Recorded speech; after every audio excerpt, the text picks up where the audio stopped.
The first known examples of paper money were developed in China over 1,000 years ago. And today, China is disrupting money again by being the first major economy to develop and deploy its own digital currency.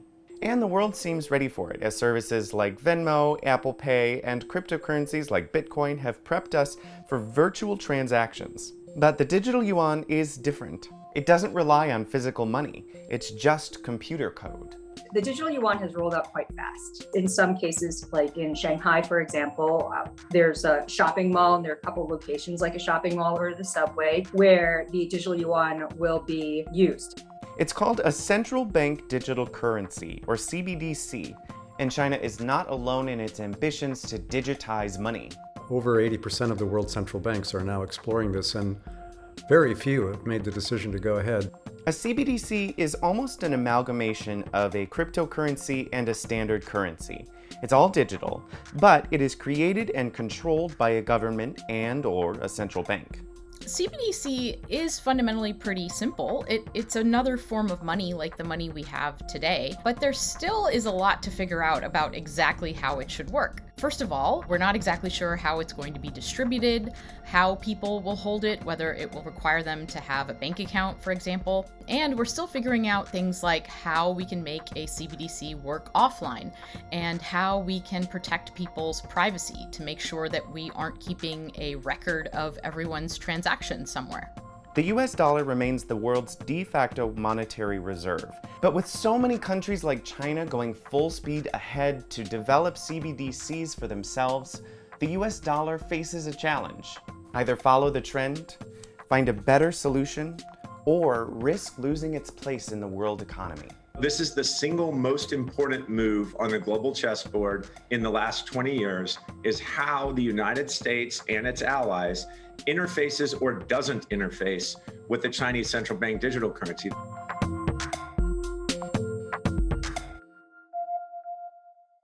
Today, when you want to send money to someone, it's actually pretty clunky. You've got Venmo, Cash App, and Zelle, which are all improvements over the days of wire transfers, but there are limits to what you can send, and it can still take days to process.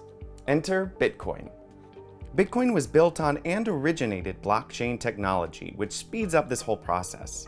Without going too deep into it, Bitcoin and other cryptocurrencies transfer money using a decentralized, distributed ledger. There is no central company, government, or entity controlling these transactions. To keep things accurate and secure, the system compares all of the ledgers to make sure that it stays up to date and contains the same information. A central bank digital currency is governed. There's an organization that can mint more of it or take it away. That's usually represented by the government of a country. So that's in contrast to cryptocurrencies, which do not represent nation-state fiat currencies. A CBDC would offer some similarities of both a cryptocurrency and a traditional currency.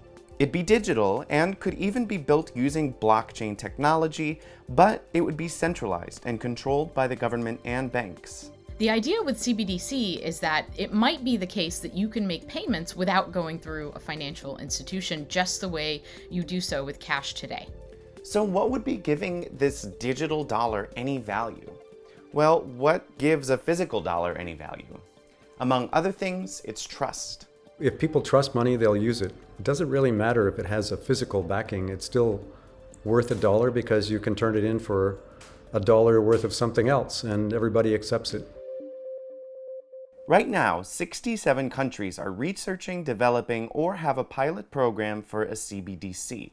Among them are China and the US. So there have been these experiments, and they're, relatively small scale for China because it's 1.2 million people. Sounds like a lot, but in a Chinese context, not really. China launched its digital yuan in parts of the country, and it's incentivizing people to use it. You sign up with your bank, and the bank will then give you a digital wallet, and in that digital wallet you'll have this red packet of money, and then you could spend it either online, for example, like a JD store, or you can go to the shopping malls or other locations depending on where you are in the country. But the US is taking a smarts over speed approach. The chairman of the Federal Reserve, Powell, said we'd much rather get it right than to be first. Some people are speculating that the US dollar could lose its supremacy in the world economy because of China and the digital yuan. I believe the digital yuan is the largest threat to the West that we've faced in the last 30, 40 years. Currently, 62% of the world's currency reserves are held in US dollars. What that means is that if people are trading, for example, between the Japanese yen and the Indian rupee, it might be the case more often than not that they actually do that deal in dollars. But Goldman Sachs predicts that the digital yuan could have 1 billion users by 2030. That's triple the entire population of the United States. So it certainly might be the case that if there's a digital currency in another currency, not the dollar, and people really like using it, they might start using that currency more and they might decide to keep some of their holdings in that currency. But that's just one pillar on what makes the dollar the world's reserve currency. So there's still a lot of other factors in that. But it's still not really known whether a CBDC is the right thing for the United States. So let's take a look at some pros and cons. We'll start with some of the benefits that a CBDC could offer the United States: sustainability, speed, convenience, and access. Concerns over Bitcoin and its power consumption have put cryptocurrencies, even the ones with less power requirements, in a bad light. The reason that Bitcoin uses so much energy is because it is trying to operate in a very specific kind of environment where there's no one in charge. A central bank digital currency does not need to operate in that exact environment. There is an organization in charge, the central bank. And it's fast. Other countries who have tested CBDCs have seen real-time payments, which means you send the money and it is instantly someone else's. And that includes sending money to people in other countries. Remittances are money that's sent from one country to another country and usually involves an exchange of currency as well. And traditionally, these have been extremely expensive. Say you want to send $100 to someone in the Philippines via Western Union, a popular international money transferring company. You'd pay a fee as high as $7.50, and the cash would be converted at a lower rate, meaning that person would get less than what you sent after conversion. It can also take up to 4 business days to get there. With a CBDC, these transactions would be instant and possibly fee-free. There will be tests in a CBDC bridge project involving Hong Kong, Thailand, China, and the United Arab Emirates. They're building a bridge that would allow these cross-border payments to occur through CBDCs in a very slick way. Another benefit could come to the 7.1 million Americans who don't have a bank account. 13.8% of Black households were unbanked, and 12.2% of Hispanic households were unbanked in 2019, while white households were only 2.5% unbanked. The most cited reason for not having a bank account was not having enough money to meet the minimum balance required. And that has repercussions. It means that it might be harder for them to make payments, it might be more expensive for them to get loans, and it's certainly the case that people are looking at central bank digital currency as potentially a mechanism to help with financial inclusion. Now, whether or not that's actually going to work remains to be seen. Then there are the concerns to consider. We have trust, privacy, innovation, and again, access. The second most cited reason for 7.1 million Americans not having bank accounts comes down to trust.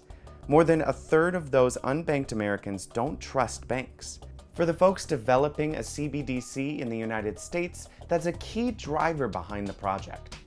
A different type of architecture that didn't sort of charge these appearingly random fees would certainly be more compelling to people and would help to establish deeper trust. Americans are distrustful of centralizing their data, and it's ironic that they are in many cases happy to give their data to the phone company or to the bank or to Google, but they wouldn't be happy to give it to a central bank or government agency that's there to protect their data. Other countries don't seem to have as much concern about that. It sounds kind of surprising, I think, from a Western perspective or from a US perspective, that people here would feel more comfortable with the government managing their money or being responsible for the digital yuan, as opposed to having their money in a private entity such as WeChat or Alibaba, a lot of people are much more comfortable and also just used to the idea that the government is tracking what they're doing. If there is a digital dollar, privacy is going to be a very, very important part of that. First step is to be very careful about what data is collected in the first place. The second is to think very carefully about rules and laws and regulations around that data that is collected. The third step is to investigate cryptographic tools that can help us store data in an encrypted way while still making that data useful to people in aggregate. CBDCs could also pose a threat to the $1.3 trillion cryptocurrency market. While a whole lot of people in the world today see cryptocurrencies as an investment, the real goal of cryptocurrencies, like Bitcoin at least, were to be spent easily and internationally. And that might not be necessary anymore if we have CBDCs. Our opinion is that CBDCs and cryptocurrencies are going to coexist, and they're probably going to reinforce and help each other. This is all about the upgrade of money, and it's happening in multiple different ways. So people who are interested in buying, holding, and using cryptocurrency, a good number of them do so because it's not a central bank-backed currency. And a CBDC in the US has potential to stifle fintech innovation.